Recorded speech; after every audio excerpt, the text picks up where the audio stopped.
प्यारे बच्चों को नमस्कार। तो कैसे हैं आप सभी? आशा करता हूं आप सभी स्वस्थ मस्त जबरदस्त होंगे। आज का ये शॉर्ट वीडियो थोड़ा लंबा हो सकता है क्योंकि आज एक बहुत महत्वपूर्ण टॉपिक 5 ईयर प्लान, पंचवर्षीय योजनाओं को इस वीडियो में खत्म करेंगे। 15 से 20 मिनट का टॉपिक है, लेकिन 1 से 2 प्रश्न हर एग्जाम में यहां से देखने को मिलते हैं। तो सभी बच्चे वीडियो को अंत तक एक बार जरूर देखें। कोशिश करूंगा सभी इंपोर्टेंट फैक्ट आपको यहां मैं कवर करा के चलूं। तो सरकार बेटा देश के विकास के लिए देश के रिसोर्सेज का उपयोग करके 5 साल की योजनाएं बनाती है, जिसे हम पंचवर्षीय योजना कहते हैं। देश का ज्यादा बेहतर तेजी से विकास हो सके, योजना बनाना शुरू किया था यूएसएसआर ने, रूस ने। वहां के एक नेता थे जोसेफ स्टालिन, उनके द्वारा पंचवर्षीय योजनाओं को शुरू किया गया। वहां अच्छी चीजें हुई, जिसके बाद और देशों ने भी वहां से कॉपी करना स्टार्ट कर दिया। तो पंचवर्षीय योजनाएं या फिर योजना, आर्थिक नियोजन प्यारे बच्चों देश के रिसोर्सेज को बेहतर ढंग से उपयोग करके देश का विकास करना होता है। आर्थिक नियोजन 1928 में यूएसएसआर के जोसेफ स्टालिन नाम के लीडर ने स्टार्ट किया था। भारत के अंदर अगर मैं बात करूं तो इसे यूएसएसआर से ही स्वीकारा गया है, रूस से। आर्थिक नियोजन समाजवादी अर्थव्यवस्था की एक विशेषता है, जहां समाजवादी अर्थव्यवस्था में कौन कंट्रोल करता है सारी चीजें? जहां सरकार सारी चीजों को मतलब कंट्रोल करती है, या फिर सरकार की कोई अथॉरिटी, सरकार का कोई संगठन देश के विकास के लिए योजनाएं बनाता है। आर्थिक नियोजन को समवर्ती सूची में रखा गया है, जहां केंद्र और राज्य दोनों आपस में मिलकर देश के विकास के लिए योजनाएं बनाते हैं। प्यारे बच्चों, भारत में पहली बार योजना की बात या नियोजन की बात या योजना बनाने की बात कही थी एम विश्वेश्वरैया ने। इनकी एक किताब थी 1934 में आई थी, जिसका नाम था the planned economy for India. इस किताब में पहली बार इन्होंने भारत के लिए योजनाएं बननी चाहिए ऐसी बात कही। इन्हें भारतीय नियोजन के जनक कहा जाता है कि प्लानिंग की बात करने वाले पहली बार व्यक्ति कौन थे? एम विश्वेश्वरैया। अगर मैं बात करूं, देश में आजादी के बाद एक ऐसे संस्थान की जरूरत थी जो योजना बना सके। इसी के लिए देश में प्लानिंग कमीशन यानी कि योजना आयोग की स्थापना हुई। योजना आयोग की स्थापना 15 मार्च 1950 में हुई। ये दिल्ली में था इसका हेडक्वार्टर। इसका काम था देश के रिसोर्सेज को बेहतर ढंग से उपयोग करना और देश के विकास के लिए योजनाएं बनाना। ये केसी नियोगी सलाहकार बोर्ड की रिकमेंडेशन पर इसे स्थापित किया गया। इसका पदेन अध्यक्ष होता था प्रधानमंत्री, यानी कि एक्स ऑफिशियो चेयरमैन, जो भी पद पर होगा। पहले अध्यक्ष थे जवाहरलाल नेहरू, अंतिम अध्यक्ष होंगे मोदी जी, क्योंकि ये अब समाप्त करके नीति आयोग बना दिया गया है। पहले उपाध्यक्ष इसके गुलजारी लाल नंदा थे, अंतिम उपाध्यक्ष मोंटेक सिंह अहलुवालिया कई बार एग्जाम में आ चुके हैं उपाध्यक्ष। ठीक है भाई, आगे बात करें तो अब जो है योजना आयोग को समाप्त करके इसके स्थान पर मोदी जी ने नीति आयोग की स्थापना की है। नीति आयोग का पूरा नाम national institution for transforming India होता है। इसे हिंदी में राष्ट्रीय भारत परिवर्तन संस्थान कहते हैं। इसकी स्थापना 1 जनवरी 2015 को हुई। योजना आयोग के स्थान पर यह दिल्ली में है। यह एक सलाह देने वाली संस्था है और योजना बनाती है सरकार के लिए, और ये नॉन कॉन्स्टिट्यूशनल है। संविधान में इसका कहीं जिक्र नहीं है, तो ये भी नॉन कॉन्स्टिट्यूशनल है। योजना आयोग भी नॉन कॉन्स्टिट्यूशनल था। सरकार के थिंक टैंक के रूप में काम करता है, सरकार के लिए योजना बना के देना इसका काम है। लेकिन अब अंतर क्या है? इसमें राज्यों की भी भागीदारी है और ये लंबी योजना बनाता है। 5 साल की योजनाएं बननी बंद हो गई हैं। नीति आयोग में कौन कौन होते हैं? एक पदेन अध्यक्ष होता है, जो वर्तमान में मोदी जी हैं जब से बने हैं। पहले उपाध्यक्ष थे अरविंद पनगड़िया, वर्तमान उपाध्यक्ष सुमन बेरी। पहले सीईओ थे Sindhushree Khullar, chief executive officer, मुख्य कार्यकारी अधिकारी। वर्तमान सीईओ हैं बीवीआर सुब्रमण्यम। राज्यों के मुख्यमंत्री और यूनियन टेरिटरी के प्रशासक जो हैं वो भी नीति आयोग के सदस्य होते हैं। ये एक बड़ा बदलाव है। ठीक है भाई। फिर एक संगठन और है एनडीसी, जिसे नेशनल डेवलपमेंट काउंसिल, राष्ट्रीय विकास परिषद कहा जाता है। योजना आयोग या नीति आयोग द्वारा बनाई गई योजनाओं की समीक्षा करना और उन्हें पास करना, अनुमोदन करना कि भैया ये योजना ठीक बनी है, इसमें कोई कमी तो नहीं है, सारी चीजें देखता है एनडीसी। बच्चों, एनडीसी नेशनल डेवलपमेंट काउंसिल की स्थापना हुई थी 6 अगस्त 1952 में। इसके पदेन अध्यक्ष होते हैं प्रधानमंत्री जी। नीति आयोग के सदस्य राज्यों के मुख्यमंत्री, प्रशासक, कैबिनेट मंत्री भी इसके मेंबर होते हैं। तो ये भी इसके मेंबर प्यारे बच्चों होते हैं, जो आपको थोड़ा सा ध्यान रखना है। अब बात करते हैं पंचवर्षीय योजनाओं की। तो हमारे देश के इतिहास में पहली पंचवर्षीय योजना 1951 में बनाई गई, जो कि 56 तक चली, और लास्ट 5 ईयर प्लान जो था वो आपका 2012 में शुरू हुआ और 17 तक चला। तो हमारे इतिहास में पहले से लेकर 1951 से 56 से लेकर और अब तक 12 5 ईयर प्लान बनाए गए हैं। लेकिन 2017 के बाद में 15 साल की सरकार लॉन्ग टर्म प्लान बना रही है, लंबी अवधि के प्लान, 5 साल की योजनाओं को बंद कर दिया है। ठीक है जी। पहली पंचवर्षीय योजना की बात करते हैं। कोई भी योजना 1 अप्रैल को स्टार्ट होती है और 31 मार्च को खत्म। पहली पंचवर्षीय योजना भारत आजादी के बाद प्यारे बच्चों पहली योजना लाई गई। भारत में भुखमरी जैसी स्थिति थी, अनाज नहीं था, कृषि की उत्पादकता बहुत कम थी, अंग्रेजों ने हमें लंबे समय तक लूटा था। पहली पंचवर्षीय योजना 1951 से 56 तक चली। इसका मॉडल तैयार किया था हेरोड डॉमर ने। इसका ड्राफ्ट तैयार किया था, मसौदा, भारत के अर्थशास्त्री के.एन. राज ने। तो हेरोड डॉमर के मॉडल पर आधारित और मसौदा तैयार करने वाले के.एन. राज। इसका उद्देश्य था कृषि और सिंचाई क्षेत्र का विकास करना। इसमें लक्ष्य रखा गया कि कृषि और सिंचाई क्षेत्र का 2.4% का विकास करेंगे, लेकिन जो हम अचीव कर पाए वो 3.6। मान लो आप पेपर में सोचो कि हमें 60 नंबर लाने हैं और 70 आ जाएं, मतलब जितना सोचा उससे ज्यादा, टारगेट से ज्यादा अचीव किया, सक्सेसफुल प्लान था। इसमें कई सारी सिंचाई परियोजनाओं का विकास किया गया, मतलब बांध बनाए गए, भाखड़ा नंगल, और भी कई सारी परियोजना, दामोदर घाटी परियोजना, हीराकुंड परियोजना, कई सारे बांध, जिससे कि नहरें निकालकर सिंचाई हो सके, देश की कृषि की उत्पादकता बढ़ सके। पंडित नेहरू ने इन बांधों को आधुनिक भारत का मंदिर कहा। 1952 में पहली पंचवर्षीय योजना में कम्युनिटी डेवलपमेंट प्रोग्राम, सामुदायिक विकास कार्यक्रम अमेरिका के सहयोग से शुरू किया गया। इसी पंचवर्षीय योजना में हमने परिवार नियोजन कार्यक्रम, परिवार, जनसंख्या बहुत बढ़ रही थी ना, तो परिवार नियोजन फैमिली प्लानिंग प्रोग्राम भी शुरू किया था। तो परिवार नियोजन कार्यक्रम भी इसी पंचवर्षीय योजना के दौरान स्टार्ट हुआ। 5 IIT स्थापित किए गए। इंडियन इंस्टीट्यूट ऑफ टेक्नोलॉजी पहला IIT था, IIT खड़गपुर। ये सारे काम हुए पहली पंचवर्षीय योजना में और ये एक सक्सेसफुल प्लान रहा। फिर आती है दूसरी पंचवर्षीय योजना। पहली जाएगी तभी दूसरी आएगी। 1956 में दूसरी पंचवर्षीय योजना आई, जो कि 61 तक चली। जब प्यारे बच्चों पहली पंचवर्षीय योजना का मॉडल हेरोड डॉमर का था और दूसरी का PC महालनोबिस, प्रशांत चंद्र महालनोबिस। पहली में भोजन के लिए कृषि का विकास किया गया और दूसरी में उद्योगों का विकास किया गया। तो भैया इसका उद्देश्य था तीव्र औद्योगिकरण, मतलब औद्योगिक क्षेत्र का तेजी से विकास करना। इसमें लक्ष्य रखा गया 4.3% का, प्राप्त हुआ 4.2, तो लगभग सफल रही। इसमें खादी एवं ग्रामोद्योग आयोग की स्थापना की गई 1956 में।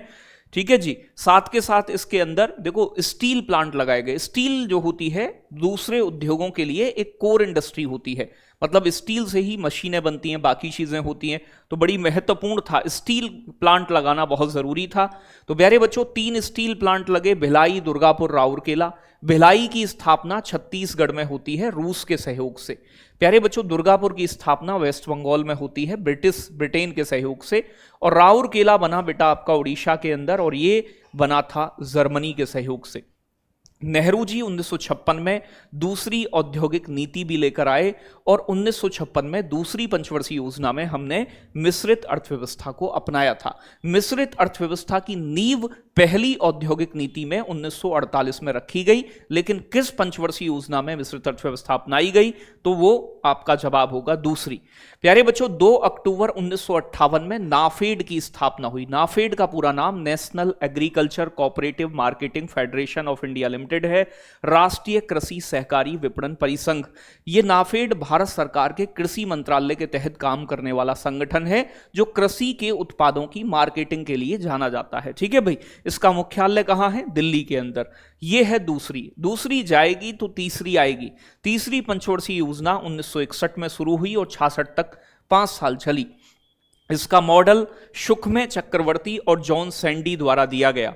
इसका उद्देश्य बहुत महत्वपूर्ण है, मतलब इंडिपेंडेंट इकोनॉमी बनाना और गेहूं के प्रोडक्शन को बढ़ाना। तो तीसरी पंचवर्षीय योजना में गेहूं का उत्पादन बढ़ाना, पहली में कृषि और सिंचाई, दूसरी में उद्योग, तीसरी में स्वतंत्र अर्थव्यवस्था और गेहूं के प्रोडक्शन को इंक्रीज करना था। प्यारे बच्चों, इसका लक्ष्य रखा गया 5.6 का, लेकिन अचीव कर पाए 2.8। ये सबसे असफल योजना हमारे इतिहास की मानी जाती है। असफलता के कारण भी थे, वो डिस्कस करेंगे। इसी पंचवर्षीय योजना में बोकारो झारखंड के अंदर स्टील प्लांट बनाया गया, जिसमें रूस ने हमारी सहयोग किया। 1 जुलाई 1964 में IDBI, industrial development bank of India, भारतीय औद्योगिक विकास बैंक की स्थापना हुई।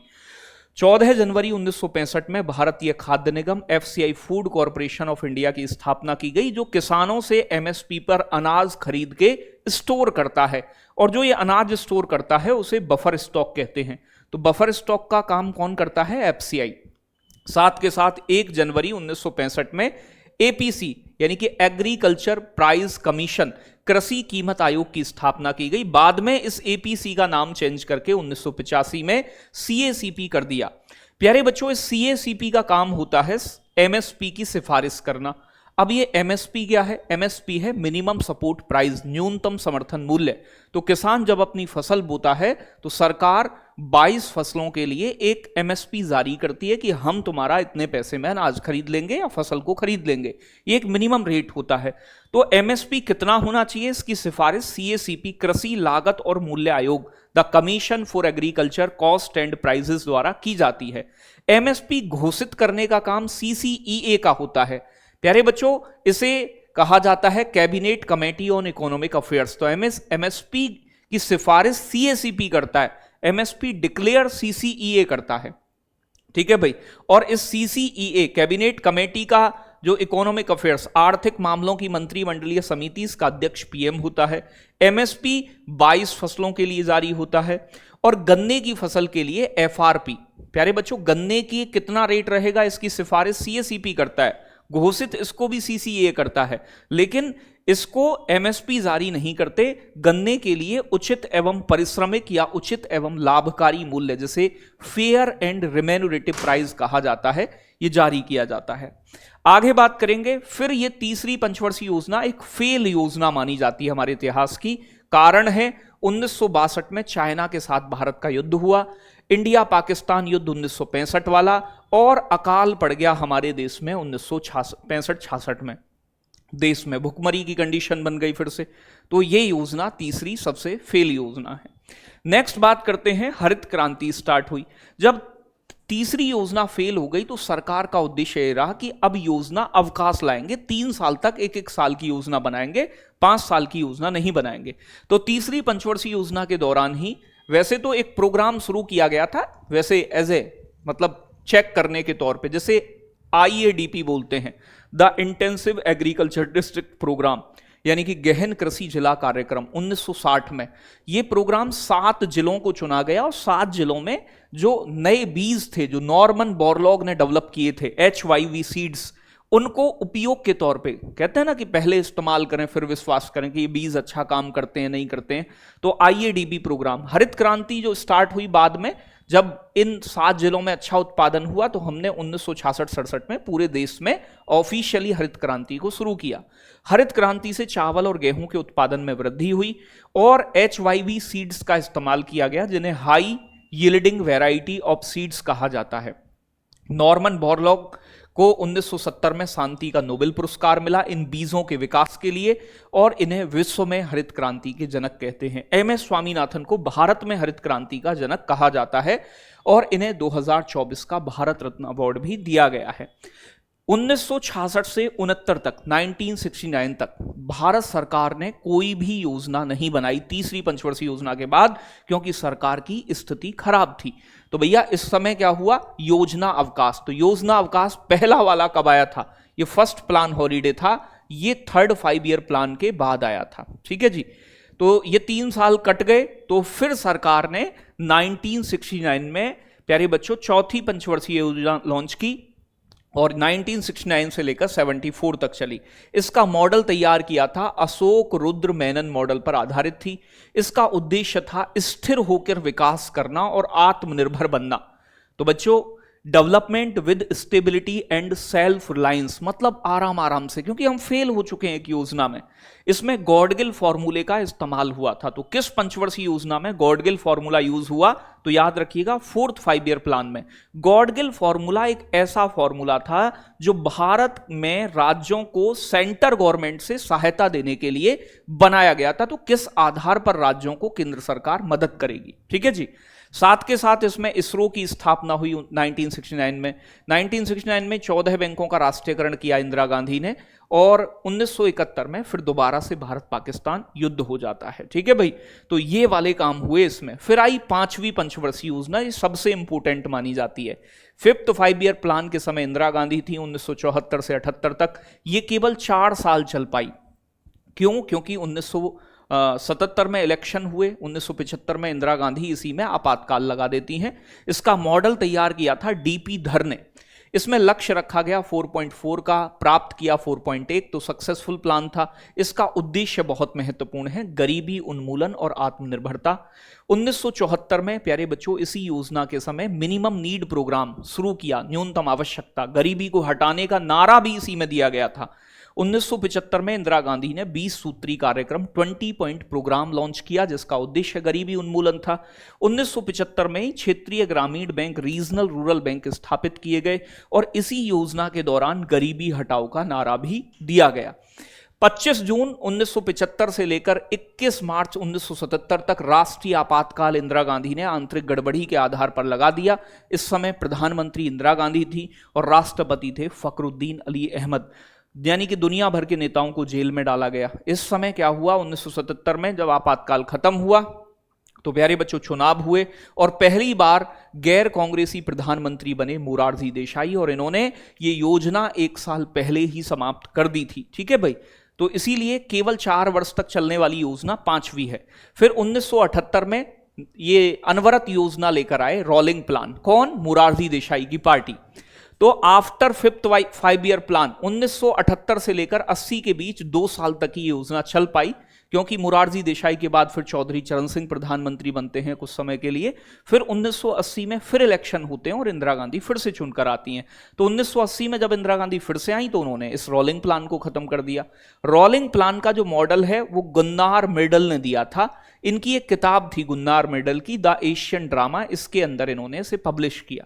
भारत में इस योजना को लागू करने का श्रेय योजना आयोग के उस समय के उपाध्यक्ष डीटी लकड़ावाला को जाता है। उनका विचार था इसे लागू करना।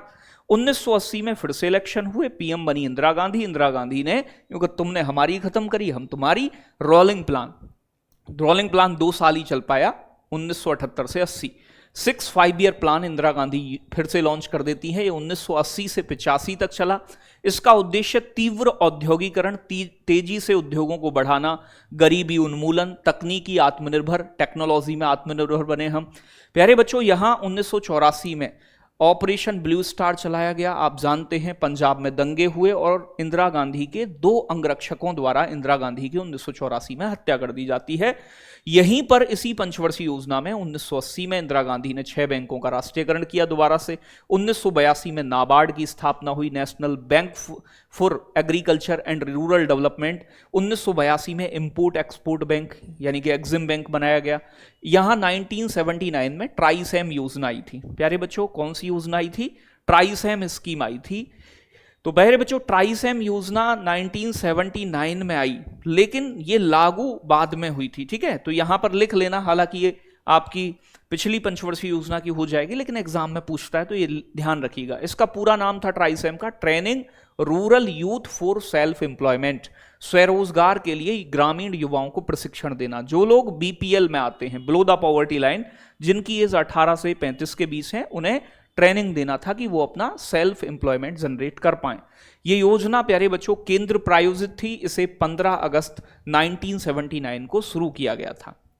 प्यारे बच्चों, आईआरडीपी को बोलते हैं इंटीग्रेटेड रूरल डेवलपमेंट प्रोग्राम, एकीकृत ग्रामीण विकास कार्यक्रम स्टार्ट किया गया, जिसका उद्देश्य गरीबी और बेरोजगारी को कम करना था। यह 1978 में शुरू हुआ, लेकिन लागू ये हुआ 1980 में। तो प्यारे बच्चों, साथ के साथ RLEGP प्रोग्राम, यानी कि प्यारे बच्चों rural landless employment guarantee programme शुरू किया गया। ये 15 अगस्त 1983 को भारत की प्रधानमंत्री इंदिरा गांधी ने छठी पंचवर्षीय योजना के दौरान शुरू किया था, ग्रामीण भूमिहीन रोजगार गारंटी कार्यक्रम। वो महात्मा गांधी वाला अलग है, आगे बात करेंगे। फिर 7वीं पंचवर्षीय योजना आई 1985 से 90 के बीच। इसका उद्देश्य आर्थिक विकास, इकोनॉमिक डेवलपमेंट, खाद्यान्न उत्पादन तथा रोजगार में वृद्धि था। मतलब इकोनॉमिक डेवलपमेंट करना, फूड की प्रोडक्टिविटी बढ़ाना। इसी योजना के समय राजीव गांधी प्रधानमंत्री थे और उन्होंने नारा दिया था रोजी रोटी और उत्पादकता। ठीक है भाई, रोजी रोटी पे ध्यान देना, उत्पादकता। 1987 में इस पंचवर्षीय योजना में ट्राइफेड की स्थापना हुई, tribal cooperative marketing development federation of India. ये जनजाति लोग जो उत्पाद बनाती हैं उनका मार्केटिंग करने के लिए ट्राइफेड 1987 में बना। नाफेड 1958 में बना था, याद है आपको। इंदिरा आवास योजना शुरू हुई 1985 में, बाद में इसे प्रधानमंत्री आवास योजना में मिला दिया गया। ग्रामीण क्षेत्रों में गरीबी रेखा से नीचे रहने वाले लोगों के लिए घर बनवाने के लिए जवाहर रोजगार योजना 1989 में आई। इस योजना में इसका उद्देश्य ग्रामीण क्षेत्रों में रोजगार के अवसर पैदा करना। नेहरू रोजगार योजना 1989, इसका उद्देश्य गरीबों को स्वरोजगार और मजदूरी मतलब प्रदान करना। सेबी की स्थापना securities and exchange board of India 1988 में हुई, बाद में इसे 1992 में सेबी एक्ट के माध्यम से प्यारे बच्चों पावर्स दी गई। प्यारे बच्चे फिर क्या हुआ, 1990 से 92 के बीच में दूसरा योजना अवकाश लाया गया। क्यों? क्योंकि इस देश में हमारा देश बीओपी बैलेंस ऑफ पेमेंट की वजह से बहुत सारी दिक्कतों से जूझ रहा था। आर्थिक समस्या पैदा हो गई, हम केवल 15 दिन तक ट्रेड कर पाए, इतना हमारे पास डॉलर बचा था। हम नीति मतलब उसके आईएमएफ के पास गए, आईएमएफ से हमने प्यारे बच्चों $2.2 बिलियन लोन लिया, 47 टन सोना हमें गिरवी रखना पड़ा था, तब लोन मिला हमें, और हमें अपने देश में आर्थिक सुधार करने पड़े। तो फिर प्लान हॉलीडे जो दूसरा आया इसी समय, या फिर 8वीं पंचवर्षीय योजना भी दे देता है कई बार, 8th 5 ईयर प्लान में हमने नई आर्थिक नीति अपनाई। 1991 में पीएम थे नरसिम्हा राव, फाइनेंस मिनिस्टर थे मनमोहन सिंह, और हमारे देश में चल रहे इकोनॉमिक क्राइसिस को देखते हुए आईएमएफ की सलाह से हमने नई आर्थिक नीति, जिन्हें हम एलपीजी रिफॉर्म्स कहते हैं, इन्हें अपनाया गया। प्यारे बच्चों, एल का मतलब होता है लिबरलाइजेशन, मतलब उदारीकरण। जो पहले उद्योग खोलने के लिए लाइसेंस लेना पड़ता था, उस लाइसेंस को समाप्त किया गया, लाइसेंसिंग सिस्टम समाप्त किया गया। पी का मतलब है प्राइवेटाइजेशन, मतलब निजीकरण, यानी कि जो सरकारी अपनी अंडर, सरकार चाहती थी सारे उद्योग हमारे अंडर रहें, लेकिन सरकार ने अपने उद्योगों में भी निजी लोगों को हिस्सा देना शुरू किया, जिसे हम प्राइवेटाइजेशन या डिसइन्वेस्टमेंट भी कई बार बोल देते हैं। और जी का मतलब है ग्लोबलाइजेशन, मतलब वैश्वीकरण। हमने अपनी अर्थव्यवस्था के दरवाजे खोले कि दूसरे देश की मल्टीनेशनल कंपनी भारत में आए, उद्योग लगाएं, दूसरे देश की कंपनी भारत में निवेश करें। तो अर्थव्यवस्थाओं को एक करना, एकीकरण, दरवाजे ओपन करना। यहीं पर 1991 में हमारी मुद्रा का अवमूल्यन भी किया गया और 1991 में नई औद्योगिक नीति भी लाई गई, यानी कि उद्योगों के लिए क्या नियम होंगे, इस पर आधारित थी औद्योगिक नीति। प्यारे बच्चों, 8th 5 ईयर प्लान 1992 से 97 के बीच चला। इसका उद्देश्य मानव संसाधन का विकास और औद्योगिक क्षेत्र का आधुनिकीकरण और तकनीकी विकास था। तो ह्यूमन रिसोर्सेज को डेवलप करना, इंडस्ट्रियल एरिया का मॉडर्नाइजेशन करना, टेक्नोलॉजिकल डेवलपमेंट करना, तकनीक बेहतर करना। इसका मॉडल इंपोर्टेंट है, पूछता है एग्जाम में, जॉन डब्ल्यू मिलर मॉडल पर आधारित थी 8th 5 ईयर प्लान। इसमें एमडीएम मध्याह्न भोजन कार्यक्रम योजना शुरू हुई 15 अगस्त 1995 को, जो दोपहर में खाना मिलता है स्कूलों में। इसी समय पीएम रोजगार योजना स्टार्ट की गई 1993 में, और डब्ल्यूटीओ की स्थापना, वर्ल्ड ट्रेड ऑर्गेनाइजेशन की, 1995 में। भारत इसका सह संस्थापक सदस्य बना। साथ के साथ महिलाओं को सशक्त करने के लिए प्यारे बच्चों नेशनल वुमेन्स फंड भी बनाया गया 1993 में, राष्ट्रीय महिला कोष की स्थापना। नेक्स्ट बात करें 9th 5 ईयर प्लान 1997 से 2002 के बीच में। इसका उद्देश्य था सामाजिक न्याय एवं समानता के साथ विकास, development with social justice and equality. इसके अंदर क्या क्या हुआ, 1999 में हमने कारगिल युद्ध लड़ा, जिसमें ऑपरेशन विजय चला। केसीसी स्कीम नाबार्ड द्वारा चलाई गई, किसान क्रेडिट कार्ड योजना 1998 में, जिससे किसान अपनी खेती के विकास के लिए सस्ते ब्याज दर पर लोन ले सके। वर्ष 2000 में सर्व शिक्षा अभियान चला। 1999 में स्वर्ण जयंती ग्राम स्वरोजगार योजना आई। 1999 में जवाहर ग्राम समृद्धि योजना आई। वर्ष 2000 में अन्नपूर्णा योजना आई, और 2000 में ही पीएम ग्रामोदय योजना। तो ये स्वर्ण जयंती ग्राम स्वरोजगार योजना 10वीं बार पूछी गई है एग्जाम में, इंपोर्टेंट है। आगे बात करें 10वीं पंचवर्षीय योजना जो कि 2002 से लेकर 2007 तक चली। इसका उद्देश्य स्वरोजगार और संसाधनों का विकास, self employment and development of resources था। प्यारे बच्चों, इसमें कुछ लक्ष्य रखे गए, हालांकि ये पेपर में नहीं आते। 8% जीडीपी वृद्धि, 10% मतलब 10 वर्षों में प्रति व्यक्ति आय दोगुनी करना, 2012 तक गरीबी को 15%, जेंडर इक्वलिटी को कम करना, मतलब जेंडर गैप को कम करना। इसी के दौरान ये इंपॉर्टेंट है, नरेगा स्कीम लॉन्च की गई थी। NREGA act 2005, national rural employment guarantee act, राष्ट्रीय ग्रामीण रोजगार गारंटी अधिनियम पास हुआ। गांव में 100 दिन काम देने के लिए रोजगार, ये लागू हुआ था 2 फरवरी 2006 में। आंध्र प्रदेश के अनंतपुर से मनमोहन सिंह प्रधानमंत्री थे। इसका उद्देश्य गांव के लोगों को 100 दिन रोजगार साल में देना था। इसका नाम 2 अक्टूबर 2009 में बदलकर MG नरेगा, जो मनरेगा बोलते हो आप, Mahatma Gandhi national rural employment guarantee act कर दिया गया। 11वीं पंचवर्षीय योजना, इसका उद्देश्य इंपोर्टेंट है 11वीं और 12वीं के। तो इसका उद्देश्य था तीव्र एवं अधिक समावेशी विकास। तो भैया मोर इंक्लूसिव ग्रोथ करना। प्यारे बच्चों, हायर एजुकेशन में नामांकन बढ़ाना, लैंगिक असमानता को कम करना, स्वच्छ पानी उपलब्ध कराना, शिक्षित बेरोजगारी को 5% कम करना, ये उद्देश्य रहे। 12वीं पंचवर्षीय योजना, अंतिम पंचवर्षीय योजना 2012 से 17 के बीच चली। इसका उद्देश्य भी पेपर में बहुत पूछा जाता है, तीव्र, अधिक समावेशी एवं धारणीय विकास। तो faster, more inclusive and sustainable growth, मतलब सस्टेनेबल का मतलब हम अपनी आने वाली पीढ़ियों के हितों को ध्यान में रखकर जो डेवलपमेंट करेंगे वो वाला। विकास की दर रही इसमें 8 से 9% के बीच में। पहले 9% रखी गई थी, फिर बाद में घटाकर 8% की गई। इसमें कृषि क्षेत्र का विकास 4%। ये इंपोर्टेंट है, एग्जाम में पूछे गए हैं कि 12वीं पंचवर्षीय योजना में विकास की दर क्या थी, पहले 9% घटाकर फिर 8% की गई। मैन्युफैक्चरिंग की, विनिर्माण की 10% रखी गई और सर्विस सेक्टर की ग्रोथ 9%। योजना के अंत तक 10% गरीबी को कम करना, गांवों को सड़कों और बिजली से जोड़ना। डीबीटी, ये इंपोर्टेंट है, डीबीटी मतलब डायरेक्ट खाते में पैसे पहुंचेंगे आपके। तो बच्चों डीबीटी स्कीम लॉन्च हुई, इसमें डायरेक्ट बेनिफिट ट्रांसफर, मतलब आपके खाते तक जनधन योजना चली ना, वो इसी पर आधारित थी। और प्रत्यक्ष लाभ अंतरण कहा जाता है इसे, डायरेक्ट बेनिफिट ट्रांसफर को। ये कब से शुरू हुई, 1 जनवरी 2013 से। ठीक है, कि जो भी सरकारी योजना है उनमें बिचौलियों को हटाया जाएगा और योजना का लाभ आपके पास तक डायरेक्ट आपके खाते तक पहुंचाया जाएगा। देखो बड़ा टॉपिक है, मैंने कोशिश की है कि स्पीड में एक बार पूरी इंपॉर्टेंट चीजें आपकी नजरों के सामने से निकाली जाएं, और वो मैं कर भी पाया हूं। लेकिन वीडियो थोड़ा बड़ा गया है, बड़ा टॉपिक होगा तो बड़ा जाएगा, इसमें मैं कुछ नहीं कर सकता, मैंने पूरी स्पीड दिखाई है। तो उम्मीद है चीजें समझ में आई होंगी और एक अच्छा रिवीजन आप सभी को मिला होगा। वीडियो पसंद आई हो तो लाइक शेयर जरूर करें। ऐसा कंटेंट आपको फ्री में यूट्यूब में शायद ना देखने को मिले। बहुत सारा प्यार, love you, take care, bye bye, जय हिंद, जय भारत साथियों।